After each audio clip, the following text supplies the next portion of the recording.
হৰে কৃষ্ণ। মই গীতাৰস সিন্ধু পাৰ্থবিজয় বৰুৱা যোৰহাটৰ পৰা, যোৰহাট অসমৰ পৰা। আজি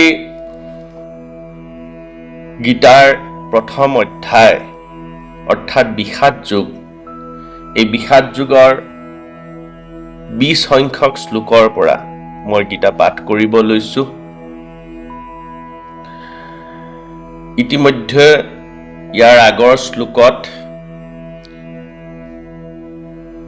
আমি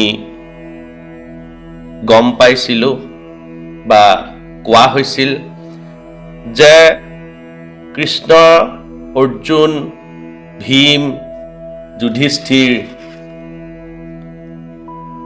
ইত্যাদি সহদেৱ, নকুল সহদেৱৰ পৰা আৰম্ভ কৰি যিসকল মহাধনুৰ্ধৰ, কাশীৰাজ, শিখণ্ডী, দৃষ্টদ্যুম্ন, পাণ্ডৱ পক্ষৰ এই বিৰাট বিৰাট মহাৰথীসকলে সকলোৱে নিজৰ শংখধ্বনি কৰিছিলে আৰু সেই শংখধ্বনিৰে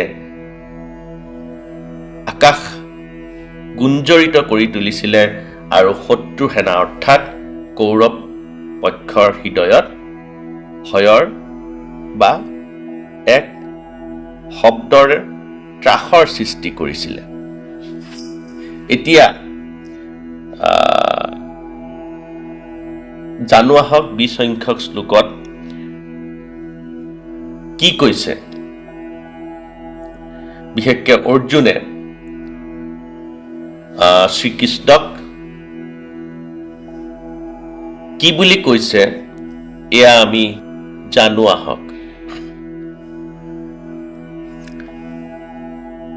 20 আৰু 21 আৰু 22 সংখ্যক শ্লোক মই একেলগে পাঠ কৰিব লৈছোঁ।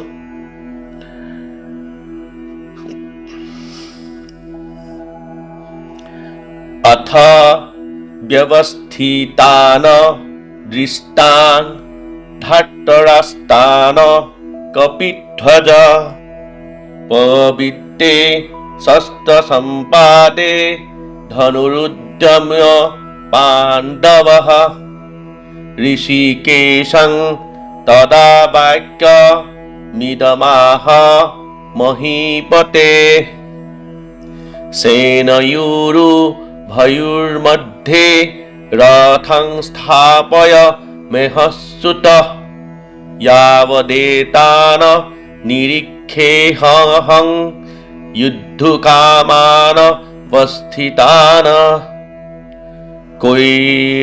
कैर्मया सह युद्धव्यमस्मिन् रणसमुद्यमे। অৰ্থাৎ ইয়াত অৰ্জুনে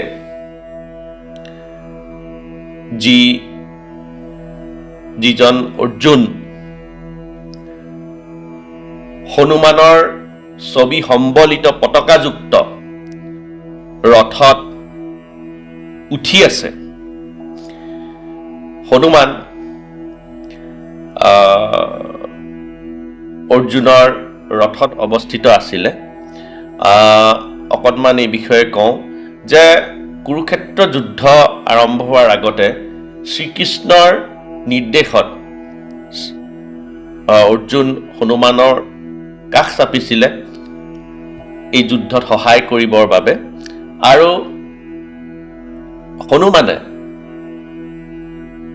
অৰ্জুনক পোনপটীয়াকৈ যুদ্ধত অৱতীৰ্ণ নহৈ তেওঁৰ ৰথত পতাকাত তেওঁ থাকিব বুলি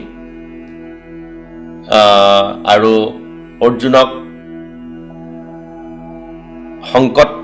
সকলো সংকটৰ পৰা বচাই ৰাখিব বুলি প্ৰতিশ্ৰুতি দিছিলে।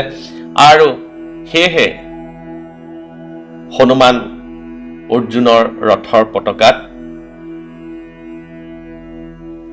আছিলে আৰু হনুমানৰ ছবি তাত সংযুক্ত হৈ আছিলে আৰু এই ৰথত উঠি অৰ্জুনে ভগৱান শ্ৰীকৃষ্ণক সাৰথি হিচাপে লৈ অৰ্থাৎ ভগৱান আৰু ভক্ত য'ত অৰ্থাৎ শ্ৰীকৃষ্ণ অৰ্থাৎ ৰাম আৰু হনুমান যিখন ৰথত আছে তাত সদায় আমি বুজিব লাগিব যে তাত বিজয় সুনিশ্চিত আৰু সেয়েহে তেনে এক দিব্য ৰথত অৰ্জুনে উঠি নিজৰ ধনু তুলি ল'লে আৰু বাণ নিক্ষেপ কৰিবলৈ সাজু হ'ল আৰু ভগৱান শ্ৰীকৃষ্ণক ক'লে যে হে অচ্যুত, ইয়াত ভগৱান শ্ৰীকৃষ্ণক অচ্যুত বুলি কৈছে। শ্ৰীকৃষ্ণৰ আন এটা নাম অচ্যুত অৰ্থাৎ অপৰাজেয়। গতিকে অৰ্জুনে কৈছে যে হে অচ্যুত, অনুগ্ৰহ কৰি মোৰ ৰথখন দুই পক্ষৰ সৈন্যসকলৰ মাজত ৰাখি দিয়া। দুই পক্ষৰ সৈন্যসকলৰ মাজত ৰাখি দিয়া যাতে যুদ্ধ কৰাৰ মানসেৰে ইয়াত উপস্থিত হোৱা সৈন্যসকলক আৰু তেওঁলোকৰ কাৰ লগত মই যুদ্ধ কৰিব লাগিব সেইটো মই যাতে চাই ল'ব পাৰোঁ, সেইবাবে মোক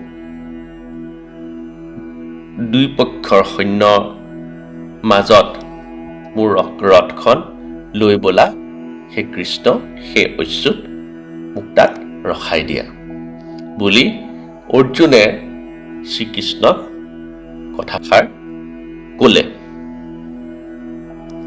এতিয়া 23 সংখ্যক শ্লোকত আকৌ অৰ্জুনে কি কৈছে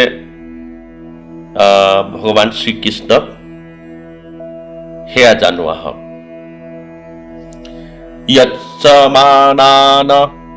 যৎসমানা নবেক্ষেহং য় এতেত্ৰ সমাগতঃ ধাৰ্তৰাষ্ট্ৰশ্চ দুৰ্বুদ্ধে যুদ্ধে প্ৰিয়চিকীৰ্ষৱঃ।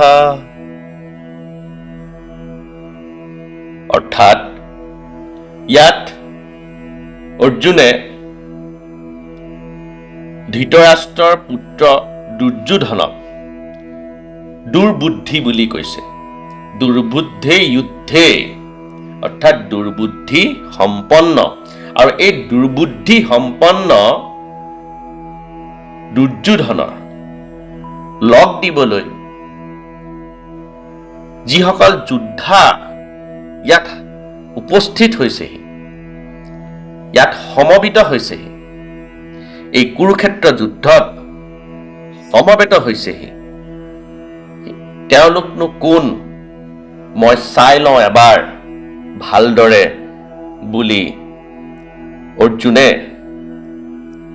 ভগৱান শ্ৰীকৃষ্ণক সেইবাবে ৰথখন আগবঢ়াই নিবলৈ দুই পক্ষৰ মাজত স্থিৰ কৰি ৰাখিবলৈ আগবঢ়াই নি অনুৰোধ কৰিলে বা ক'লে। এতিয়া 24 আৰু 25 সংখ্যক শ্লোক মই একেলগে পাঠ কৰিব লৈছো। কৃষ্ণ সঞ্জয় উবাচ এবমুক্তো ঋষিকেশু গুড়াকেশেন ভারত সেনয়োरुभयोर्मध्ये स्थापयित्वा रथोत्तमम् भीष्मद्रोण प्रमुखात् सर्वेषां समहिक्षितम् उवाच पार्थ पश्यतान् समवेतान् কুৰুনীতি। অৰ্থাৎ এইবাৰ সঞ্জয়ে কৈছে, সঞ্জয়ে যি দিব্য দৃষ্টিৰে তেওঁৰ যুদ্ধৰ সকলোখিনি দেখি আছিলে যুদ্ধক্ষেত্ৰত হৈ থকা। গতিকে তেওঁৰ নিজৰ দৃষ্টিৰে যি দেখিছে সেই হিচাপে তেওঁ ধৃতৰাষ্ট্ৰক কৈছে যে সেই ধৃতৰাষ্ট্ৰ, সেই ভাৰত অৰ্থাৎ ধৃতৰাষ্ট্ৰক সম্বোধন কৰি কৈছে যে অৰ্জুনে যেতিয়া ভগৱান শ্ৰীকৃষ্ণক এনেদৰে ক'লে, তেতিয়া ভগৱান শ্ৰীকৃষ্ণই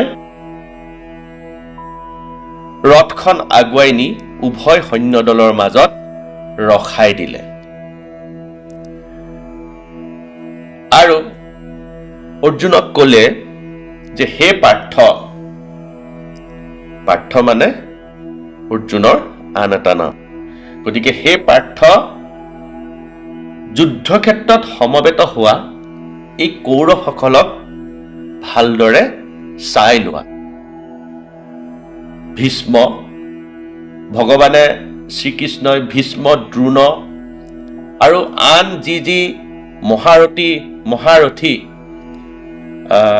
আছিল, তেওঁলোকৰ সন্মুখত অৰ্জুনক এনেদৰে ক'লে যে চাই লোৱা সকলোকে, কৌৰৱসকলক, যোন ৰথী মহাৰথী আছে, ভালদৰে হে অৰ্জুন তুমি চাই লোৱা। আচলতে ইয়াৰ পিছৰ পৰাই আচলতে অৰ্জুনৰ মনত শংকাও উদয় হোৱা আৰম্ভ কৰিছিলে। আহিবলগীয়া শ্লোকখিনিত আপোনালোকে পাব। আৰু যাৰ ফলত ভগৱানে গীতাখন অৰ্জুনক ব্যাখ্যা কৰিব লগা হ'ল। আৰু অৰ্জুনৰ মনৰ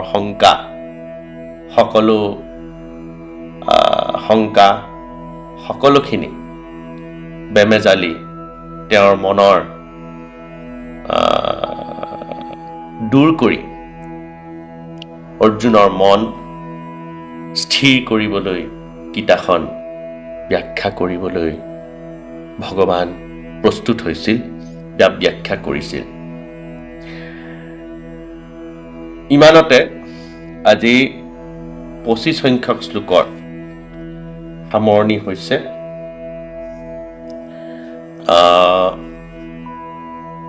ভগৱানৰ ওচৰত এই অনুৰোধ জনাওঁ, তেওঁ সকলোকে কৃষ্ণ ভাৱনাত তথা ভক্তিত মাৰ্গত আনি কৃষ্ণ ভাৱনাত ব্ৰতী কৰাক, ভক্তি মাৰ্গত সকলোকে আগুৱাই নিয়ক আৰু সকলোৰে কৃপা কৰক। হৰে কৃষ্ণ।